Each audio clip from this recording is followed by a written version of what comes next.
முடிச்சு விட்டான நண்பர்களே, முடிச்சு விட்டான. எப்பா ஏய், இந்த வீட்டுக்குள்ள இந்த நானும் பொம்மை நீயும் பொம்மை ஏதோ டாஸ்க் கொடுத்துருக்கிய, அந்த டாஸ்க்கு சம்பந்தமா ஏதாச்சும் ப்ரொமோ விட வேண்டியதானே? ப்ரொமோ எதுவும் இல்லையா? அப்ப டாஸ்க் மண்ணா? ஏன்னா இந்த கன்றாவியான காதல் காவியத்தெல்லாம் ஒரு ப்ரொமோ விட்டுட்டு இருக்கீங்களா, அதான் கேட்கிறேன். இந்த இலவை தான் நாங்கள் லைவை ஓப்பன் பண்ணாலே பார்க்குறேன். லைவை ஓப்பன் பண்ணால ரெண்டு அங்கட்டுக்குமா நின்று ஊட்டி விட்டுக்கிட்டு மாமா தங்கம் சொல்லும் சொல்லக்குட்டே பட்டுக்குட்டே அப்படின்ட்டு இருக்கு. இந்த இலவை எங்களால் லைவ்லேயே பார்க்க முடியல, ப்ரொமோல வேறையா? எப்போ அந்த காதல் வெறி பிடிச்ச அக்காவை ஃபர்ஸ்ட் ப்ரொமோல காட்டினீங்க, அப்பவே எங்களுக்கு ஒரு டவுட் வந்துச்சு. ஓகே, அக்கா வந்து ஒரு மாதிரி ஹைட் பண்ண பாக்குறானு, அக்கா வந்து ஒரு மாதிரி ஹைட் பண்ண ட்ரை பண்றானோ அப்படின்னு பார்த்தா ரெண்டாவது ப்ரோமோல எங்க அக்காவா எப்ப இவன காதலுக்கு சும்மா சண்டை போட்டுட்டு இருப்பான், அதை நாங்க பார்க்கணுமா என்ன? சோ நம்மள எதிர்பார்த்த மாதிரி பிக் பாஸ்க்கான இரண்டாவது ப்ரோமோ வந்திருக்கு. இந்த ப்ரோமோல பார்த்தா எங்க அக்கா யாரு, நம்ம தர்ஷிகா அக்கா இருக்காங்கல்ல, காதல் வெறி பிடிச்ச அக்கா, காதல் வெறி பிடிச்ச அக்காவும் பவித்ரா அக்காவும் மேலிகோ ஆனந்தி அக்காவும் உட்காந்து மொத்தமா பேசிட்டு இருக்காங்க. இதுல நம்ம தர்ஷிகா சொல்றாங்க, அவ இஷ்டத்துக்கு எல்லாம் கத்திக்கிட்டே இருந்தா சரின்னு கிடையாது, அவ எல்லாத்துக்கும் டக்கு டக்குன்னு பட்டு பட்டுன்னு கத்துனா அந்த விஷயம் கரெக்ட்னு ஆயிராது, அவளுக்கு ஏதாவது ஒரு விஷயம் அவளை என்கிட்ட வந்து பேச சொல்லு அப்படின்ற மாதிரி பயங்கரமா இது பண்றாங்க. அது யாருன்னா அன்சிதாவை பத்தி.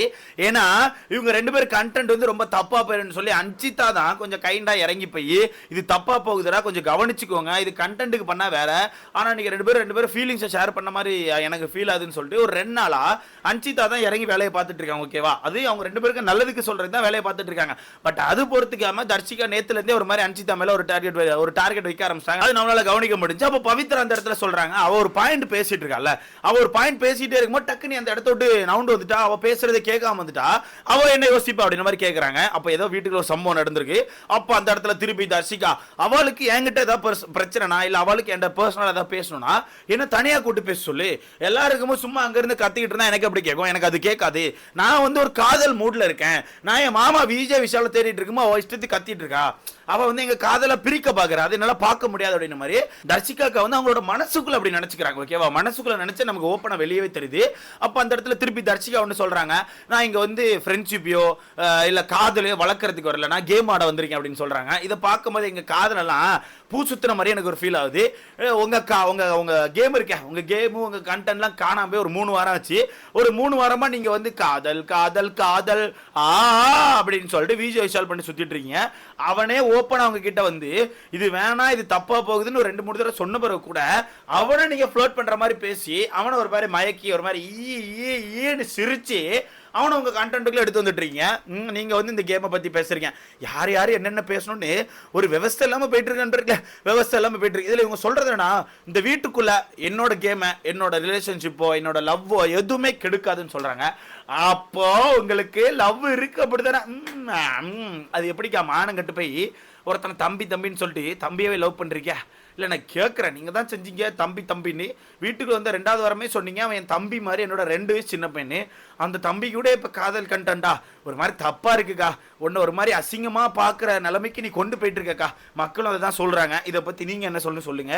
இல்லை திருப்பி வந்து தர்ஷிகா பவித்ரா பற்றி ஒன்று சொல்கிறாங்க, இல்லை பவி இதெல்லாம் வேஸ்ட்டு, நீங்கள் உங்களுக்கு காட்டுற பாசமோ இல்லை கேர் அது எல்லாமே வேஸ்ட்டு, தயவுசெய்து காட்டாத, இதுக்கப்புறம் நானும் யாருக்கும் காட்டுறதா இல்லைன்னு சொல்லி சொல்கிறாங்க. இதெல்லாம் அன்சிதா குறி வச்சு சொல்கிறாங்க நண்பர்களே, வேற ஒன்றும் இல்லாமல் அன்சிதா குறி வச்சு சொல்கிறாங்க. எதுக்கு அன்சிதா குறி வச்சு சொல்கிறாங்க கடைசியில் சொல்றேன், உங்களுக்கே புரியும். அன்சிதா இவங்களுக்கு எவ்வளவு நல்ல நினைக்கிறாங்க, அந்த நல்லதை இவங்க வந்து எப்படி எடுத்துக்கிறாங்க அப்படின்னு உங்களுக்கு புரியும். கடைசியில எங்க அக்கா மேலிகோ ஆனந்தி அக்கா இருக்காங்களா, அவங்க ஒரு பாயிண்ட் சொல்றாங்க, எல்லா இலவையும் கரைச்சு குடிச்ச மாதிரி தான் இஷ்டத்துக்கு பேசுறது. என்னன்னா இது பார்க்க முன்னாடி இருந்த ஒரு சீசன்ல ஒரு பையனுக்காண்டி 2 பேர் அடிச்சுப்பாங்கல்ல, அந்த மாதிரி இருக்குடி, ரொம்ப தப்பா இருக்குடி, கொஞ்சம் பார்த்துக்கோ. இது இந்த கவின் சீசன் எடுக்கிறீங்களோ, இந்த கவின் சீசன்ல இந்த லாஸ்ட்லியா அப்புறம் அவங்க இன்னொருத்தவங்க பேர் என்ன, ஐயோ அவங்க நல்ல பேர் அந்த பேர் என்னன்னு மறந்து போச்சு, மறக்காம கமெண்ட்ல போடுங்க. இவங்க 2 பேர் சேர்ந்து ஒரு ஃபைட் பண்ணியிருப்பாங்க, அது கவின் பேர் கொஞ்சம் டேமேஜ் ஆயிருக்கும், லாஸ்ட்லியா பேர் டேமேஜ் ஆயிருக்கும், இந்த பொண்ணு பேர் டேமேஜ் ஆயிருக்கும். இந்த டாபிக் எடுத்து பேச வரீங்க அப்படித்தானே? எலவு என்னத்தையா பேசணும்னு பேசாதக்கா. அன்சிதா வந்து என்ன அப்படியே பண்ணிட்டு இருந்தாங்க. அன்சிதா இங்க பண்ணது என்ன தெரியுமா ப்ரோ, இவங்க 2 பேருக்கான கண்டென்ட் ரொம்ப டிஃபரெண்டா போகுது. அன்சிதா வந்து தர்ஷிகாட்ட மட்டும் பண்ணல, பவித்ரா கிட்டயுமே பண்ணிருக்காங்க. ராணவ கிட்ட நேரா செருப்படி மாதிரி கேட்டாங்க. எப்படி கேட்டாங்க தெரியுமா, நீ இந்த வீட்டுல பண்ற ஒரு விஷயம் எனக்கு பிடிக்கல, பவித்ராட்ட போய் கண்டென்ட் ஒன்று பண்ற தெரியுமா, அது ரொம்ப மோசமா இருக்கு, அது நல்லா இல்ல, தயவுசெய்து அவளை விட்டு தள்ளி போன்னு சொல்லிட்டு பவித்ராவை காப்பாத்துறதுக்காண்டி ராணுவ கிட்ட போய் ஃபைட் பண்ணிருப்பாங்க. அப்படி பண்ணாதான் இந்த மாதிரி சுச்சுவேஷன் நானும் இருந்திருக்கேன். இந்த மாதிரி ஒரு விஷயத்தை நம்ம இஷ்டத்துக்கு பண்ணிடுவோம், ஒரு ஃபன்னுக்கு பண்ணிடுவோம், நாளைக்கு அந்த விஷயம் பெருசா வெடிக்கும் போது நம்மளால அதை தாங்கிக்க முடியாது, ஸோ புரிஞ்சுக்கோன்னு சொல்லிட்டு ராணுவட்ட அப்பவே ஃபைட் பண்ணிருப்பாங்க. அப்பதான் நம்ம ராணுவ பயந்து போய் நைட்டோட நைட்டா பவித்ராட்டு போயிட்டு நான் உங்ககிட்ட கண்டென்ட் தானே பண்றேன், உங்களுக்கு அது புரியுதுல, உங்களுக்கு புரிஞ்சா போதும், ஸோ பார்த்து இருந்துக்கோங்க சரியான்னு சொல்லிட்டு அந்த சோ அந்த இடத்துல பவித்ராட்ட பேசி பவித்ராவும் நம்ம ராணுவ ஒரு அக்ரிமெண்ட் போட்ட மாதிரி 2 பேரும் பண்ணிட்டு இருக்காங்க. இப்ப 2 பேருமே அதான் பண்ணிட்டு இருக்காங்க. ஓகேவா, அதை நம்ம பார்க்கலாம் நினைச்சு பண்ணிட்டு இருக்காங்க. அது ஒரு அளவு கண்டென்ட் தான். ஆனா இவங்க 2 பேரும் பண்றது கண்டென்ட்டான்னு தாண்டி கண்டென்ட் தாண்டி ஒரு வகையை தாண்டி போயிட்டு இருக்கு. அது எல்லாரும் நோட் பண்ண முடியுது. இப்ப ராணுவம் பாத்துக்கோங்களேன், ராணுவ பவித்ரானா எப்பவுமே அவங்க 2 பேரும் ஒன்னா பேசிக்கிறது இல்ல, சாப்பாடு ஊட்டிக்கிறது இல்ல, தண்ணி ஒன்னா குடிச்சுக்கிறது அப்பெல்லாம் எதுவுமே இல்ல. சும்மா டக்குனு ராணுவம் வந்து பவித்ரா ஏதோ ஒரு இடத்துல பார்த்தா சும்மா ஃப்ளோட் பண்ற மாதிரி கிண்டலா ஏதாவது பேசுறான். அதே மாதிரி பவித்ரா என்ன பண்றாங்க, ராணுவம் எங்கேயா இருக்குமோ வேணும்னு சொல்லி அவனை உசுப்பேத்துற மாதிரி ஏதாவது செஞ்சுட்டு இருக்காங்க. அது வந்து ஒரு கண்டென்ட்டா தெரியும். அது கடந்து போயிடும். இவங்க 2 பேரும் என்ன பண்றாங்கன்னா கொஞ்சம் பர்சனலா போய் 2 பேரும் உட்கார்ந்து அவங்களுக்கான ஃபீலிங்ஸை ஷேர் பண்றது, 2 பேரும் இப்படி இப்படி அப்படி இப்படின்னு சொல்றது, அந்த மாதிரி நிறைய டாபிக் இந்த வீட்டுக்குள்ள போயிட்டு இருக்கு. அதெல்லாம் நோட் பண்ணி தான் தர்ஷி நம்ம அன்சிதா இருக்காங்களா ஒரு 2-3 நாள் தர்ஷிகா விஜய் விஷால் 2 பேருமே கூட்டு தனித்தனியா பேசி இது சரியில்லை, உங்களுக்காண்டி தான் சொல்றேன், ஒரு எல்லை தாண்டுது, ஒரு கண்டென்ட் பார்க்கும்போது ஓகேவா இருக்கும், ஆனா நீங்க 2 பேரும் கண்டென்ட் பண்ண மாதிரி இல்ல, அதை தாண்டி போயிட்டு இருக்கு, சோ புரிஞ்சுக்கோன்னு சொல்லிட்டு ஒரு 2 நாளா தனித்தனியா 2 பேரையும் கூட்டு பேசுறாங்க. இல்ல தர்ஷிக்கு அவ்வளவு ஏத்துக்க முடியல. அது எப்படி இவங்க எல்லாம் நம்மளோட கண்டென்ட் பிரிக்கிறது, என்னோட காதல் புனிதமான காதல், அதை எப்படி இவங்க எல்லாம் பிரிக்கிறேன்னு சொல்லுனா ஒரு 2 நாளா மத்த ஆட்களை கிண்டி விட்டு ஒரு 2 நாளா மத்த ஆட்களை பத்தி கேவலமா பேசிட்டு சுத்துறாங்க. நம்ம காதல் வெறி பிடிச்ச அக்கா. ஓகேவா, நேத்து கூட பேசியிருப்பாங்க, நமக்குள்ள இருக்க ஃபீலிங்ஸ் எல்லாம் இவங்க வராங்க, நமக்குள்ள ஒரு ஃபீலிங்ஸ் இருக்கு, அதை நான் ஷேர் பண்றேன்னா அதுல இவங்களுக்கு என்ன பிரச்சனைன்னு சொல்லி ஒண்ணு கேக்குறாங்க. தரக்குறித்தனமா இது பேசாதக்கா, உன் ஃபீலிங்ஸ் புண்ணாக்கெல்லாம் வெளியே போய் வச்சுக்கோ, வீட்டுக்குள்ள அதாவது வீட்டுக்குள்ள வச்சுக்கோ, நீ வச்சுக்கோ ஒன்றும் பிரச்சனை இல்லை, வச்சுக்கோ ஃபீலிங்ஸை வச்சுக்கோ, என்ன வேணா வச்சுக்கோ, விஜய் விஷால வச்சுக்கோ, எல்லா இடையும் வச்சுக்கோ. ஆனா வீட்டுல யாராவது கேட்க கூடாதுன்னு சொல்லாது. ஓகேவா, வீட்டுக்குள்ள கேட்பாங்க, வீட்டுக்குள்ள நீ ஒரு போட்டியாளர் இருக்கா, அவங்களும் ஒரு போட்டியாளர் இருக்காங்க, அந்த ஒரு விஷயத்தை அவங்க கண்டென்ட்டாக ட்ரை பண்ணுவாங்க. இல்ல உங்க மேல ஒரு பாசம் இருந்துச்சுன்னா அந்த பாசத்தை வச்சு உங்களை காப்பாற்ற ட்ரை பண்ணுவாங்க. அதுதான் அங்க நடக்குது. ஒரு சில பேர் அதை கண்டென்ட்டா மாத்துறாங்க. இப்ப ஜாக்லின் எடுத்துக்கிட்டீங்கன்னா பக்காவாத கண்டென்ட்டா யூஸ் பண்றாங்க. ஜாக்லின் கேப் கிடைக்கிற இடத்துல பக்காவா மாமா வேலையை பார்க்கறாங்க. அந்த ட்ரூத் ஆர் டேர் கேம்லயே கவனிச்சிருப்பீங்க, 2 பேரும் பயங்கரமா உசுப்பேத்தி விட்டு 2 பேரும் ப்ரொபோஸே பண்ண வச்சாங்க. சோ அந்த அளவுக்கு ஜாக்லின் மாமா வேலையை பார்க்கறாங்க. அன்சிதா பொறுத்தவரைக்கும் தப்பா பேர விடான்னு சொல்லி 2 பேரும் கூட்டு பேசுறாங்க.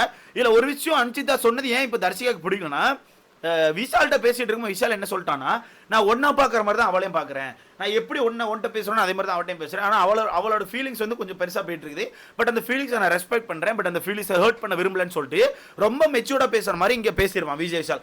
அதை வச்சுட்டு தான் அன்சிதா அங்க போய் சொல்லுவாங்க, அவன் ரொம்ப மெச்சூர்டா இருக்கான், நீ தான் கொஞ்சம் புரிஞ்சுக்கணும் அப்படின்னு சொல்லிட்டு அன்சிதா வந்து தர்ஷிகாட்ட சொல்லியிருப்பாங்க. அந்த ஒரு விஷயம் இப்ப ஏத்துக்க முடியாம தான் அது எப்படி அன்சிதா இது குறுக்கல வருது, எங்களுக்குள்ள ஒரு என்ன இருந்தா அவளுக்கு என்ன, அவன் ஏன் குறுக்க இந்த பேசுறான்னு சொல்லி தர்ஷிகா எடுத்து பேசிட்டு இருக்காங்க. சோ இந்த இடத்துல நான் தர்ஷிகா வந்து குத்த சொல்ல விரும்பலங்க, ஏன்னா அவங்க காதல் வெறி பிடிச்சி சுத்துறாங்க. எனக்கு இப்ப அவங்களுக்கு காதல் பண்ணியே ஆகணும், அந்த வீட்டுல காதல் பண்ணாதான் தப்பிக்க முடியும் அவங்களுக்கு தெரிஞ்சுட்டு, சோ அதனால அந்த வெறி பிடிச்சி சுத்துறாங்க. சோ அந்த வெறியை நம்ம அடக்க போறது நம்மளால அடக்கவும் முடியாது. அந்த காதல் கண்டென்ட் அந்த வீட்டுல அவங்க பண்ணியே தீருவாங்க.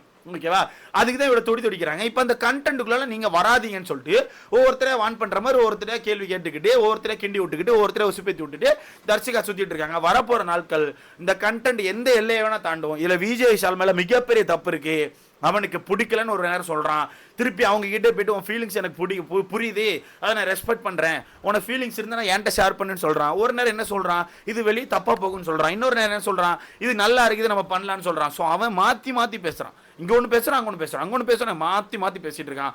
மொத்தத்துல இவங்க 2 பேரும் அவங்க லைஃப் அழிக்க போறாங்க. அந்த லைஃப் அழிஞ்சற கூட ஒரு சில பேர் ஸ்டாண்ட் எடுக்க ட்ரை பண்றாங்க, அது புரியாம ஒரு சில பேர் குறித்தனமா சில விஷயங்களை பண்றாங்க. மொத்தத்துல இவங்க கண்டென்ட் நேசமா போகுது. அப்பா அடுத்த ப்ரமோச்சோ அந்த பொம்மை டாஸ்க்கை பற்றி போடுங்க. ஏன்னா பொம்மை டாஸ்கில் ஒரு சில பேர் குரூப்பிசம் ஃபார்ம் பண்ணியிருக்காங்கன்னா மக்கள் வெளியே இருந்து அதெல்லாம் ஜாக்லின்னு சவுந்தரானிட்டு இருக்காங்க. அது வந்து விஜய் விஷால், தர்ஷிகா, அப்புறம் நம்ம அன்சிதா, அருண், இந்த 4 பேருங்கிறத கொஞ்சம் மக்களுக்கு ப்ரொமோ கார்டு போட்டு காட்டினீங்கன்னா நல்லாயிருக்கும். எங்கள் அக்கா காதல் வெறி பிடிச்சாக்கா தர்ஷிகா பற்றி உங்களுக்கான கருத்தான்னு சொல்லி மறக்காம போடுங்க. அடுத்த